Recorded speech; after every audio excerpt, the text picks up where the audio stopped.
저는 하나님 은혜 가운데 잘 다녀서 어저께 밤에 왔습니다.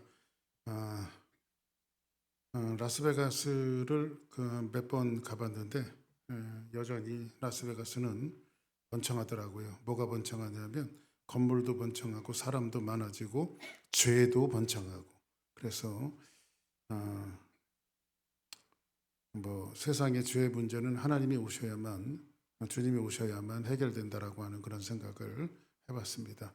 그런 의미에서 우리는 오늘 요한계시록을 보면서 마지막에 되어질 일들을 저와 여러분들이 한번 되새기면서 이제 우리는 오늘부터는 이제 금대접, 일곱 대접에 대해서 이제 마지막 으로 여러분들과 보는 시간을 갖겠습니다. 자, 우리 한번 이제 15장부터는요. 일곱 대접에 관한 재앙이 등장하죠. 그래서 우리가 여러분들 뭐 여러 가지를 보았죠. 그래서 우리가 처음에는 일곱 교회를 받고 일곱 인을 받고 그다음에 또 일곱 나팔을 보았고 그리고 이제 오늘 일곱 대접을 또 보는데 이렇게 오늘 15장부터는 일곱 대접에 관한 일들이 등장하면서 실질적으로 마지막 재앙에 대해서 이야기하고 있는데 자 오늘 15장 1절에 있는 말씀 같이 한번 보겠습니다. 시작. 또 하늘에 크고 이상한 다른 이적을 보매 일곱 천사가 일곱 재앙을 가졌으니 곧 마지막 재앙이라. 하나님의 진노가 이것으로 마치리로다. 우리가 이제 성경을 해석할 때에 특히 이제 목사들에게도 중요하지만 여러분들이 이제 성경을 읽을 때에 성경이 이해되지 않는 부분들이 굉장히 많이 있잖아요. 그죠? 근데 성경을 쉽게 이해할 수 있는 방법은 딱 한 가지가 있습니다. 그건 뭐냐면 단어를 연구하는 거예요. 단어. 그러니까 한 그 1절 속에 있는 단어를 이해하는데 자, 이제 여기 보니까 또 하늘에 크고 이상한 다른 이적을 보매 이렇게 세메이온이라고 하는 이적이라고 하는 말이 세메이온이라고 하는 말로 쓰여졌거든요. 근데 일곱 천사가 일곱 재앙을 가졌대요. 일곱 재앙을 가졌는데 이게 이제 일곱 재앙은 뭐냐면 바로 일곱 대접을 이야기하는 거란 말이에요. 그죠? 근데 마지막 재앙이라. 이 마지막은 여러분들이 순서상의 마지막. 그러니까 우리가 뭐 일곱 교회, 일곱 인, 그다음에 일곱 나팔, 일곱 대접 이렇게 해 갖고 여러분들이 이해하기를 이렇게 순서적으로 모든 것들을 생각하기가 쉬운데 성경은 순서대로 돼 있지만은 마지막 그러면 마지막 이제 그 일곱 대접이 진짜 마지막이구나라고 하는 것들을 여러분들이 생각할지 모르지만은 성경은 이렇게 순서적으로 쓰이질 않았어요. 전부 다. 그러니까는 이 마지막이라고 하는 것을 요한계시록을 하면서 여러분들에게 누차 말씀드렸지만 이 마지막은 언제가 마지막이에요? 예수 그리스도가 이 땅에 출현하신 그 자체가 마지막이에요. 그죠? 그래서 마지막. 그래서 하나님의 진노가 이것으로 마치려다 이렇게 말하고 있는데 하늘에서 또 다른 이적, 세메이온, 표적이라고 하는 말씀으로 쓰여있는데 이거 하나님의 사인이에요. 사인. 그러니까 표적 그러면은 뭐 어떤 그 이적, 기적 뭐 이런 것들을 이야기하고 있는데 그런 것들을 이야기하는 것이 아니라 하나님의 표적과 사인이에요. 하나님은 어떤 역사의 중요한 내용을 계시하고자 할 때에 표적이라고 하는 방법으로 늘 말씀하시는데 오늘 성경에서 보니까 하늘에서 또 다른 이적을 말하고 있습니다. 이적인데 마지막 재앙, 조금 아까 말씀드린 대로 마지막 재앙은 마지막 시기인가? 그것이 아니라 시간과 시기는 다르죠. 그래서 역사의 끝에 벌어질 일이 아니고 종말의 시기. 그러니까 조금 아까도 여러분들에게 부연적으로 설명해 드렸지만은 말세라고 하는 것은 언제부터가 말세예요? 예수님이 이 땅에 오신 그날부터가 말세예요. 그래서 예수님이 첫 번째 공생애를 시작하시면서 첫 번째 메시지가 뭐였죠? 회개하라, 천국이 가까웠느니라. 그죠? 그래서 이 종말의 시기, 즉 예수님의 초림부터 지금까지가 이제 그 말세 그리고 마지막 시기인데 그래서 여러분들에게 늘 말씀드리는 대로 요한계시록은 굉장히 현실적인 책이라고 제가 말씀을 드렸습니다. 현실적인 책. 자, 한번 따라하겠습니다. 지금은 말세다. 우리 안영주 변호사님이 요즘에 전쟁이 일어나니까 초조한가 봐요. 그래서 목사들이 뚱땅뚱땅 노는 목사들이 있느냐 아니면 그 긴장하고 기도하는 목사들이 많으냐 이런 것들을 몰아보는데 내가 뭐라고 대답할 게 없어요. 왜냐하면 말세는 예수님이 출현한 그때부터 말세였고 계속 말세고 지금도 말세예요.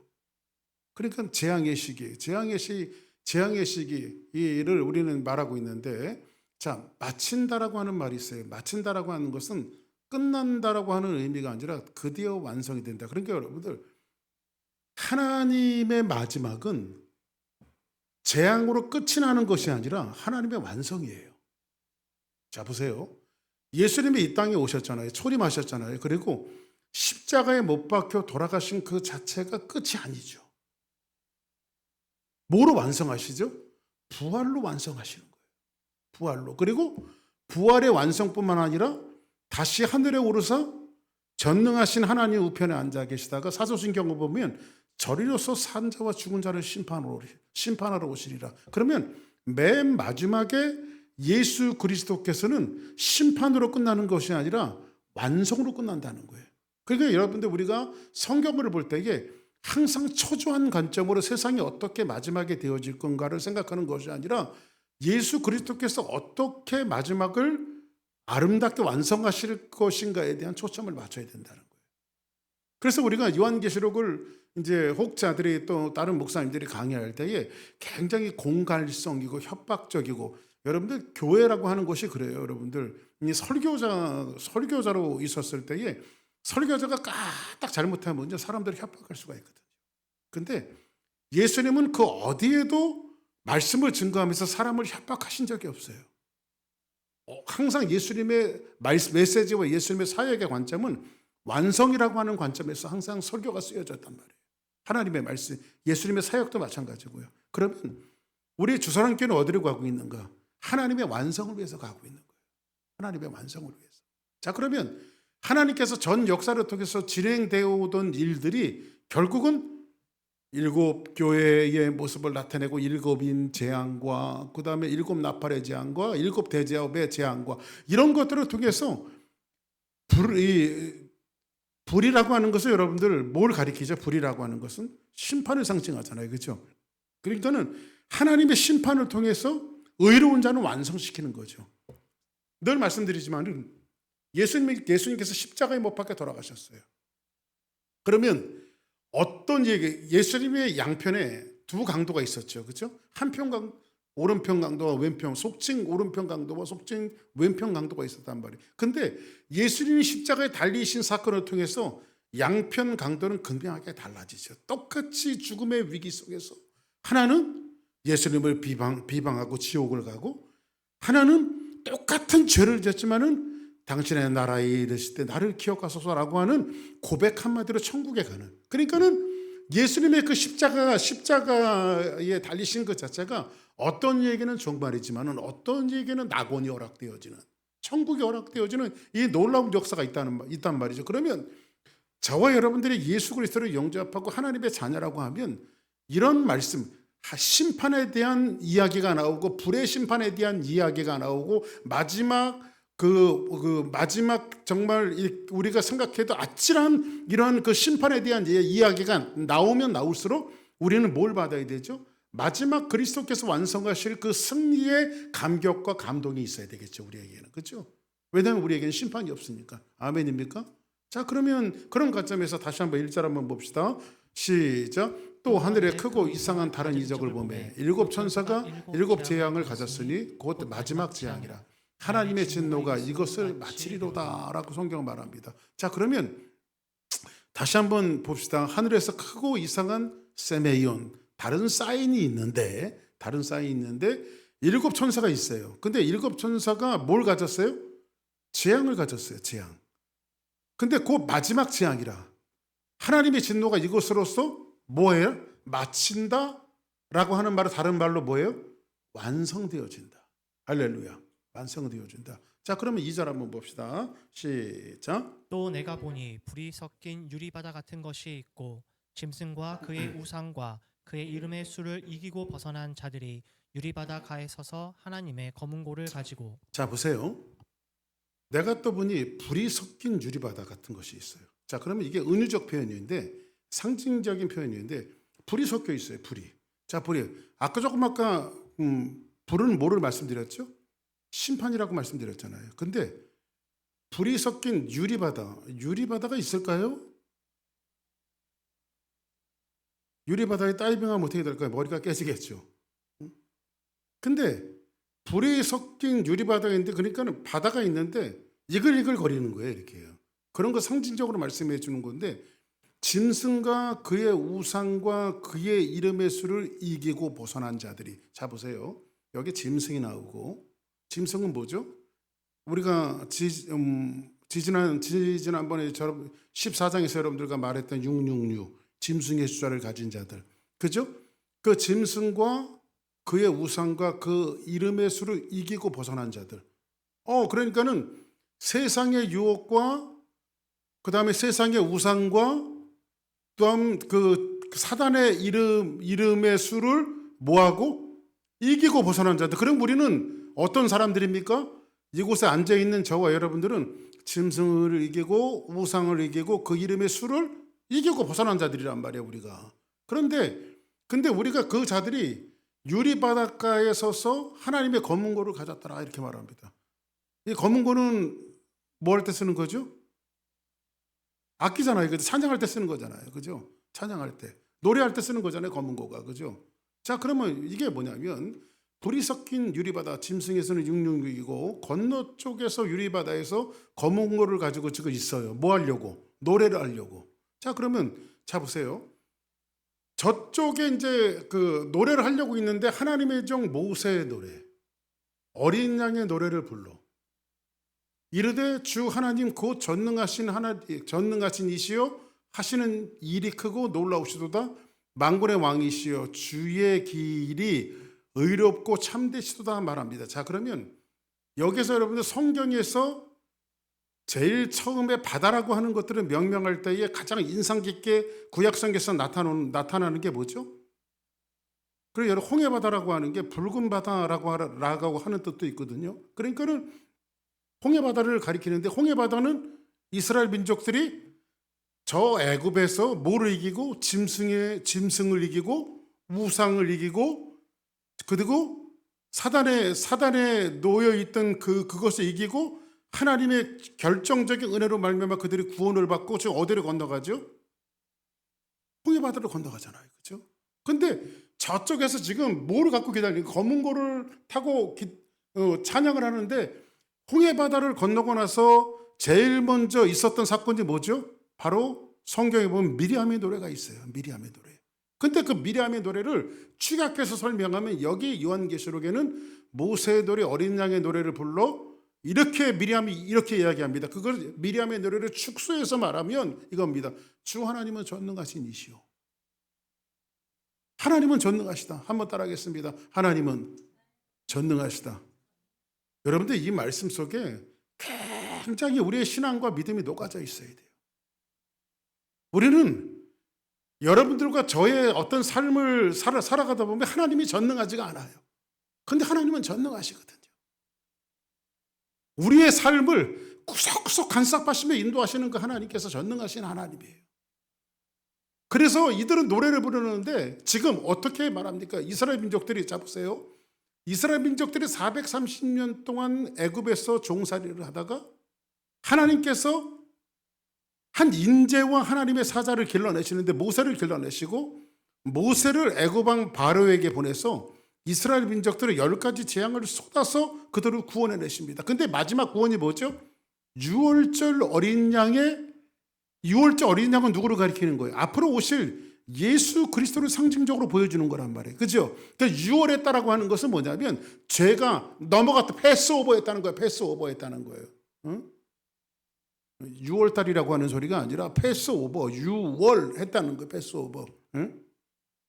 근데 뭐 어떤 이들에게 패스오버했습니까? 이 재앙이 구약 성경에 보니까는 이 재앙은 집에도 들어가고 그 사업에도 들어가고 가정에도 들어가고 모든 환경 속에 다 들어가서 그리스도를 믿지 않는 자들을 도륙한다라고 성경은 말하고 있거든요. 그런데 이 재앙이 지금 온 전역의 애굽 땅을 돌아다니는데, 어린 양의 보혈이 문설주에 발라있는 히브리 민족에게는 패스오버였단 말이에요. 전부 다 첫 번째 것은 다 죽이는데, 어린 양 유월절을 발라놓은 히브리 민족을 패스오버했단 말이에요. 그죠? 이것으로 지금 어린 양의 노래를 지금 부르고 있는 거예요. 누구로 말미암아 구원을 받은 거예요? 예수 그리스도로 말미암아 구원을 받은 거예요. 자, 그러면 예수 그리스도로 말미암아 구원을 받은 사람은 이제 구원을 받으면은 항상 우리 걸어가는 길이 평탄할까요? 고달플까요? 자, 저는 여러분들에게 거짓말 시키지 않기를 원하는데 예수 그리스도를 믿고 구원을 받는다고 해서 우리의 인생의 여정이 비단길 깔아놓고 꽃길 깔아놓은 것처럼 항상 그런 삶이 우리를 기다리고 있지는 않아요. 때로는 우리의 인생이 사고가 나기도 하고 아프기도 하고 힘들기도 하고 넘어지기도 하고 쓰러지기도 하고 망하기도 하고 때로는 하나님이 일으켜주심을 경험하고 인생살이가 세상에 여러분들 이렇게 한번 생각해 보세요. 하나님께서 비를 내려주는 것이 믿는 집에만 비를 내려주면 얼마나 좋을까, 그죠? 그러면 세상 사람들 전부 다 예수 믿을 거야. 근데 하나님은 비를 내리실 때 의인과 악인에게 골고루 다 내려주시거든요.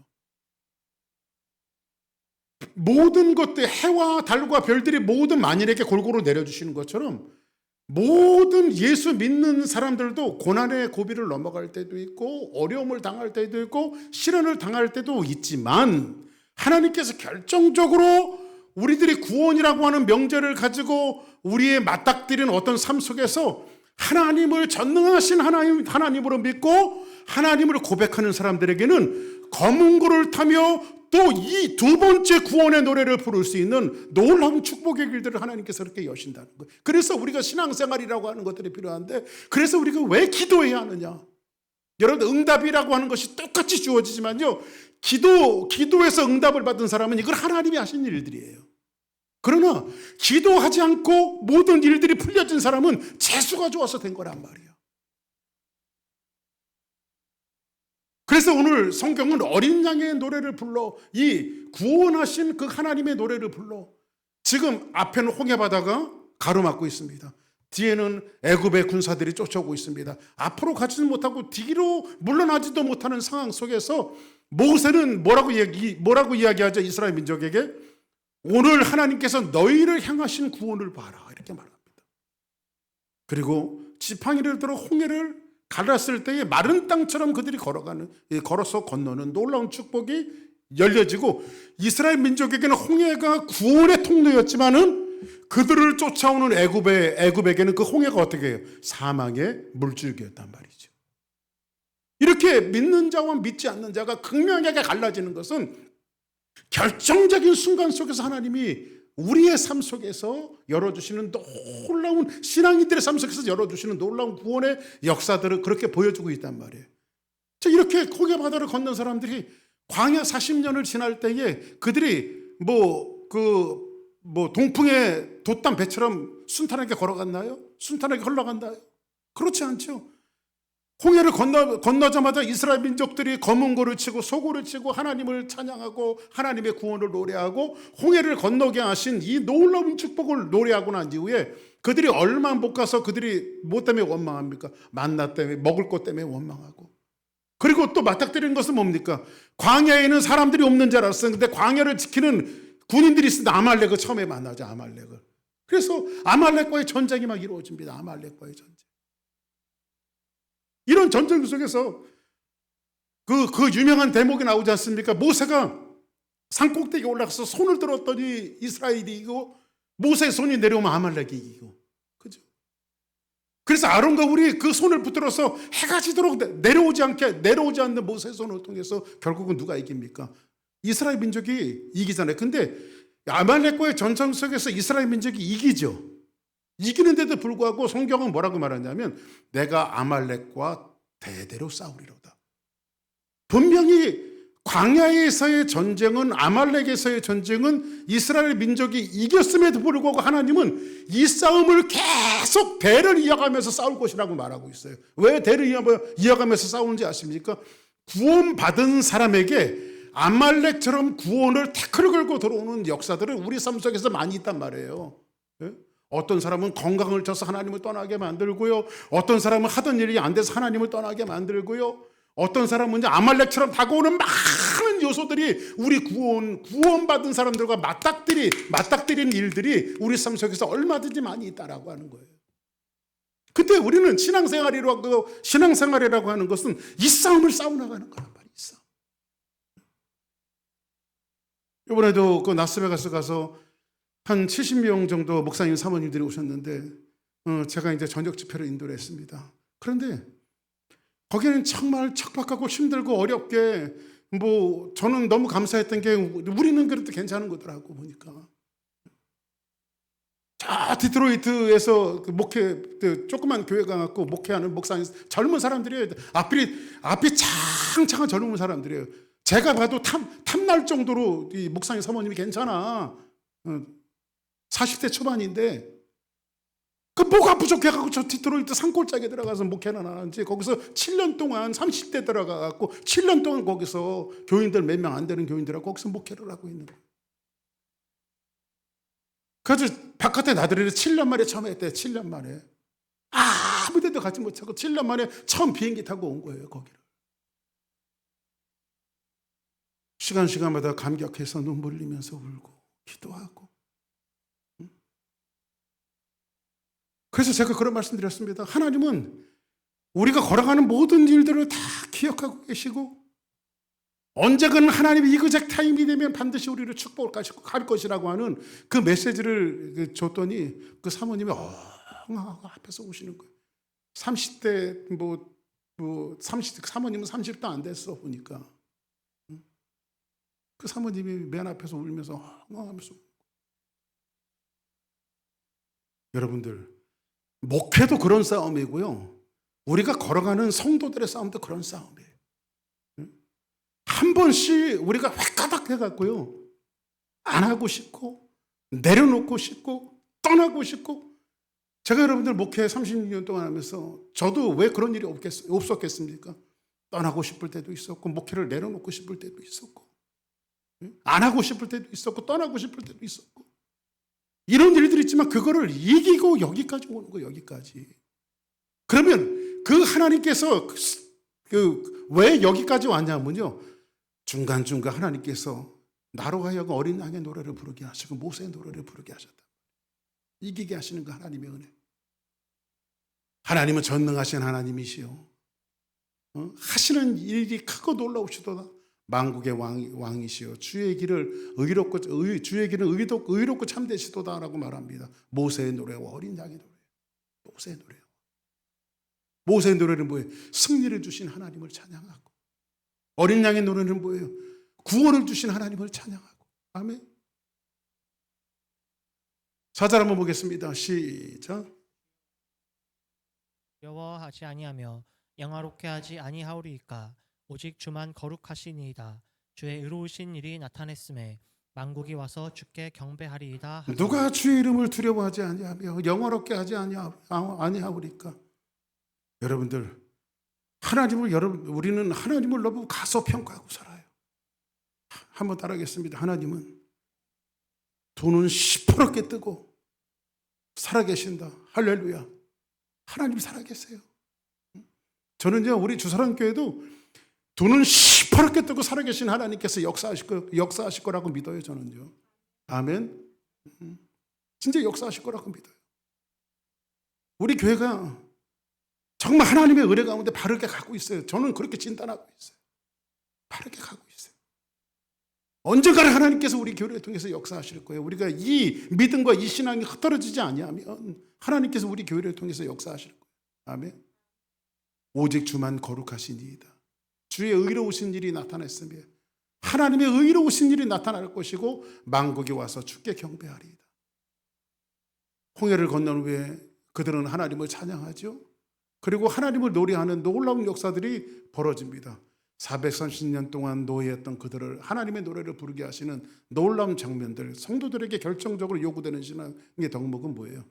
한번 따라합시다. 감사합니다. 아멘. 감사해요. 얼마나 감사한지 모르겠어요. 응? 참 얼마나 감사한지 모르겠어요. 사람들은요, 이번에 베가스를 가보니까요, 사람들이 눈이 다 풀어졌어. 그냥 노름들 하느라고 막 눈동자가 흐트러졌어. 한번 따라합시다. 하고 싶어도 할 줄 몰라서 못한다. 하고 싶어도 할 줄 몰라서 못해요. 나는 그 뭐 아무리 네온 사인이 뭐 우르르르 돌아가도요.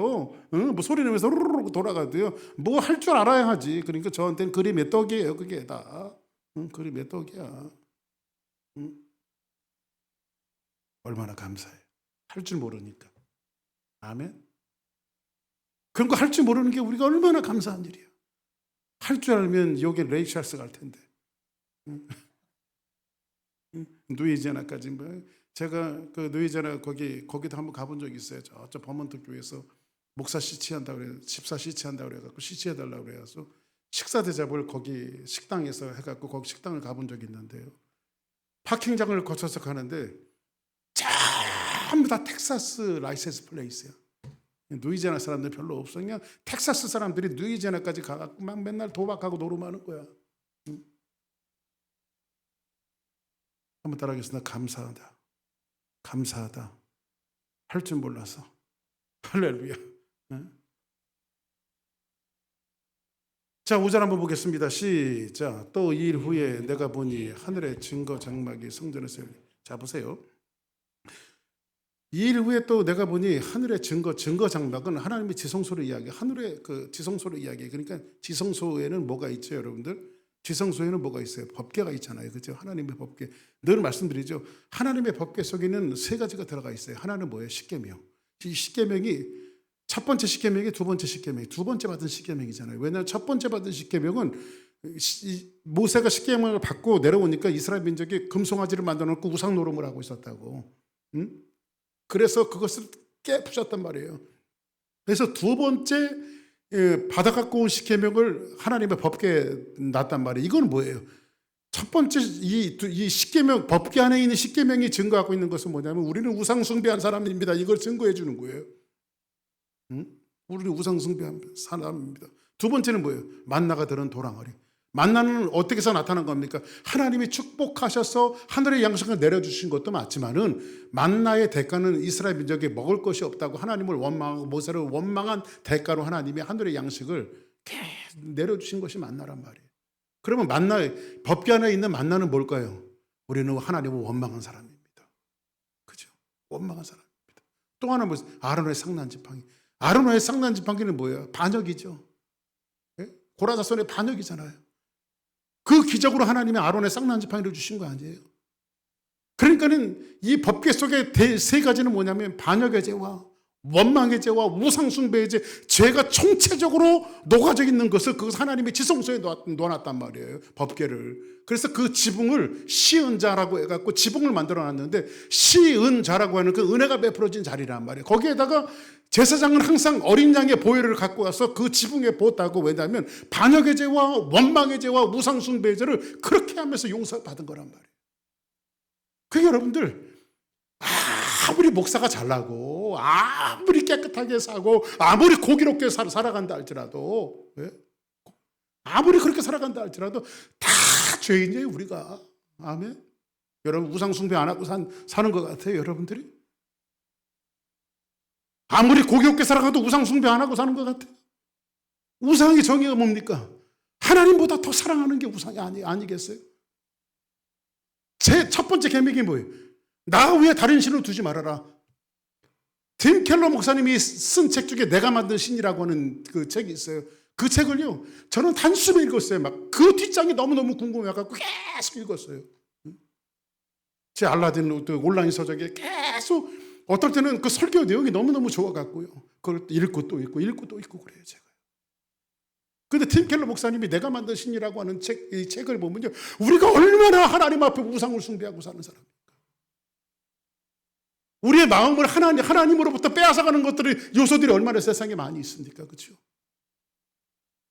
그러니까 신앙생활은 뭐냐면 그런 것들을 자꾸 잘라내는 게 신앙생활이에요. 안 되니까 하나님이 가져가시고 걷어가시고 찢어내시고, 어떤 사람은 자식이 우상이 되어지면 자식 사이도 찢어내시고 하나님께서. 왜? 하나님은 이스라엘 민족을 가리켜서 한마디로 당신에 대해서 이렇게 말합니다. 나 여호와는 질투하는 여호와니라. 할렐루야. 하나님 질투하십니다. 하나님보다 더 사랑하는 것을 싫어하세요. 그래서 하나님 앞에 기도를 했습니다. 하나님, 나도 하나님 거, 다 세상의 모든 것이 하나님 거. 늘 여러분들에게 말씀드리지만 내가 할 수 있는 것들이 아무것도 없어요. 목사가 설교할 때요, 제일 힘든 자리가 어딘지 아십니까? 목사가 설교할 때 제일 힘든 자리가 목사들 앉혀놓고 설교하는 자리예요. 이번에 목사님들을 다 앉혀놓고 설교를 하는데 밤잠이 안 오는 거예요. 내일 왜냐면 그냥 옛날에 한번 그런 기억이 있거든요. 저 한국에 가고 장로님, 그 장로교 목사님들 노예 제가 세미나를 갔는데 목사님 얼굴을 어떤 목사님이 이렇게 앉아서 설교 들으려고 팔짱 끼고 있는데 그 목사님 눈이 딱 마주치는 순간에 머릿속에 있는 내용들이 다 녹아져 내리는 것 같아. 그냥 아무 생각이 안 나는 거예요. 아무 생각이. 이제 트라우마가 있었어요. 한 번요. 그냥. 아무 생각이 안 나는 거예요. 목사들은요, 은혜 받고 있지 않아요. 제가 설교를 잘하나 못하나, 성경을 빼딱하게 해석하나 잘 해석하나. 그래서요, 제가 밤잠을 자지 못하고 순서로 정해갖고 그냥 외웠어. 밤새도록 그냥 쓰고 또 쓰고 외웠어요. 그래서 이제 올라가자마자 이랬습니다. 오늘은 성경을 덮어놓고 얘기합시다. 그냥 덮어놓고 이제 나가갖고 얘기를 했어요. 덮어놓고. 응? 근데 얼마나 하나님 은혜를 주시든지. 할렐루야. 얼마나 은혜를 주시든지. 그러면서 제가 얘기하는 게 뭔지 아십니까?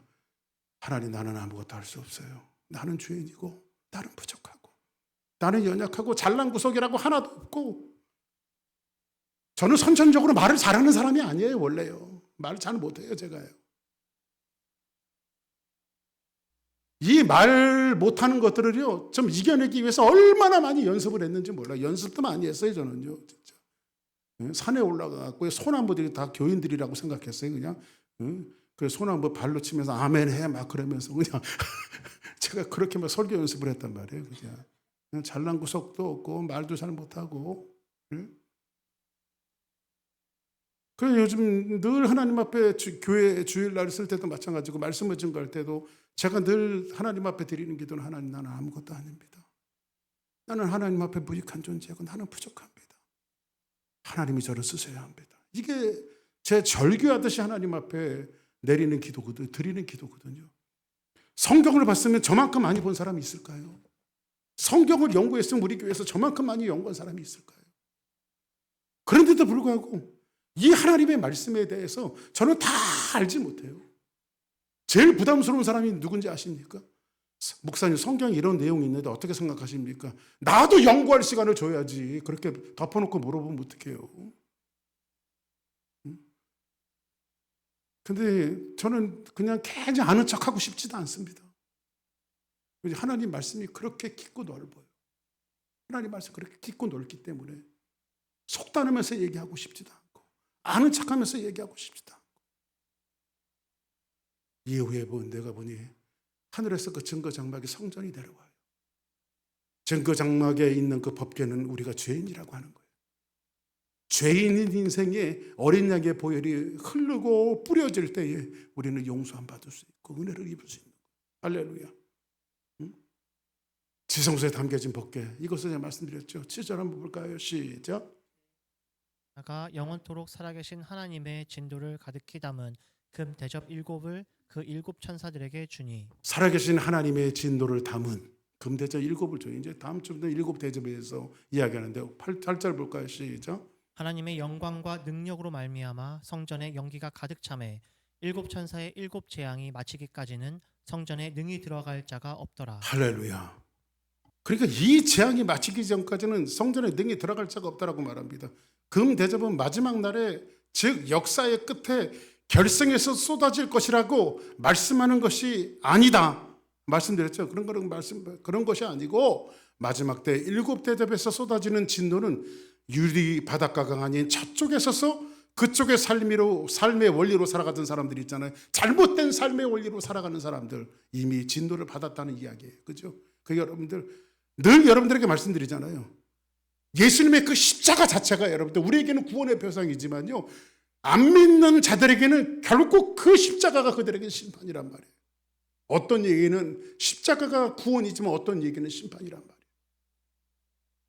어떤 삶의 원리로 살아갈 것인가? 하나님을 마음에서 밀어내고 살아가는 사람들이 있잖아요. 자꾸 하나님을 마음에서 밀어내고. 사람들이 무엇에 취해서 살아가는지 한번 생각해 보시기 바랍니다. 우리가 우리 삶에서 무엇에 취해서 살아가고 있는지 이미 그들은 벌을 받고 있는 거예요. 여러분들, 뭔가 취해서 살아가는 사람들 있잖아요. 어떤 사람은 그러더라고. 돈이 너무 잘 벌린다고. 우리 사촌 누님이 한번 그랬어요. 여기 미국에도 왔다 가셨는데 그 사촌 누님이 그러는 거예요. 박 목사 지금 신앙생활 잘하거든요. 자기 돈을 지금서부터 한 20년, 30년 전에 자기가 돈 버는 것을 이렇게 매저를 해보니까요. 캐시 버젯을, 그러니까 집 부동산 다 빼고 자기가 캐시를 움직일 수 있는 버젯이 40억이더라고요. 40억. 집 부동산 다 빼고 캐시를 움직일 수 있는 버젯 40억이더라고요. 그래서 자기 그랬대요. 아, 나 진짜 부자 됐구나. 나 진짜 부자 됐구나. 근데 하나님이 하나씩 다 가져가시고, 다 하나님이 가져가시고. 그러니까 여러분들, 우리가 목숨 있을 때 하나님을 찬양하고 더 하나님 앞에 영광 돌리고, 왜냐하면 이 목숨도 내게 아니란 말이에요. 이게 아까 집사님 그랬죠. 이렇게 치면 그냥 죽었다고, 그렇죠? 이렇게 한 대 치고 그냥 맞고 그냥 사람이 죽는 거야. 사람 목숨이야, 파리 목숨이에요. 오늘이라도 하나님이 너 올라와라 그러면 우리가 가는 게 우리 인생이거든요. 그러니까 오늘이라고 하는 이 시간이 우리에게 주어졌을 때 하나님 앞에 최선을 다하는 거예요, 우리가. 왜냐하면 내일은 기회가 없어요. 오늘 내게 기회가 주어졌을 때 하나님 앞에 최선을 다하는 거예요. 그 최선이 360일이 모여지고 1년, 2년, 10년, 20년 우리의 평생이 모여졌을 때 그 사람을 가리켜 성경은 뭐라고 말하죠? 살아난 자여, 내가 강건한가 같이. 그렇죠? 영육간에 강건한 사람이 되어지는 거예요. 그럼 우리가 잘나서 유리바다에서 모세의 노래와 어린 양의 노래를 부르는 것이 아니라 누구의 공로로? 예수의 공로로. 할렐루야. 나의 나된 것이 다 하나님의 은혜다. 지금까지 걸어온 모든 것들이 다 하나님의 은혜다. 이 모든 것들이 다 하나님의 은혜다. 거기서 봉사하시는 밥해 주시는 권사님들 8분이 오셨습니다. 그리고 몸이 아픈 사모님들 또 기도해 달라고 쭉 나왔습니다. 그리고 그들을 위해서 제가 기도를 했어요. 근데 그렇게 눈물이 나는 거예요, 제가. 얼마나 눈물이 나는지. 사모님들 손을 잡고 기도하고 권사님도 손을 잡고 기도하는데 그렇게 눈물이 나요.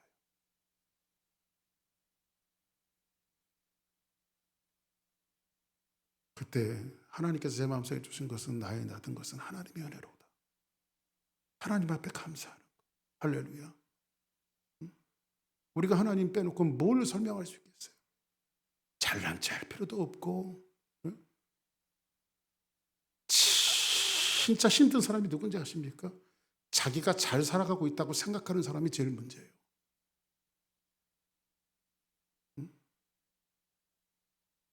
나 같은 성향의 사람은요 덜 문제가 돼. 왜냐하면 항상 부족하고 죄인이라고 생각하니까. 죄인 중의 개수가 누굽니까? 한번 따라합시다. 죄인 중의 개수는, 죄인 중의 괴수는 박규석이다. 누구예요? 왜 안 따라해요? 박규석이다. 저는 항상 죄인이라고 생각하기 때문에 저는 제가 잘 살아가고 있다고 생각하지도 않고요, 하나님 보시기에 아름다운 삶을 살아가고 있다고 생각하지도 않고요,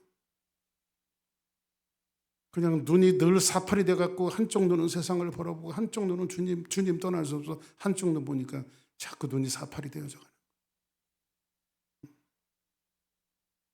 하나님의 구속의 은혜 때문에 아직 무너지지 않고 타협하지 않고 늘 어린 양의 노래가 우리 가슴 속에 목마르지 않기를 축복합니다. 아멘. 그 유리바다를 건너와서 홍해바다를 건너서 저 심판받는 인생들을 보면서 저 자리가 내가 죽을 자리였는데 나 같은 놈이 뭐라고 홍해바다 건너와서 구원받아 노래를 부르게 하시는지, 나도 저 홍해바다에서 죽을 자리였는데 그 하나님의 은혜에 감사하고 또 감사하는 우리 모두가 되기를 주의 이름으로 축복합니다. 우리 주님 다시 오실 때까지 찬양 드리고 한 10분 정도 하나님 앞에 우리 뜨겁게 기도하겠습니다.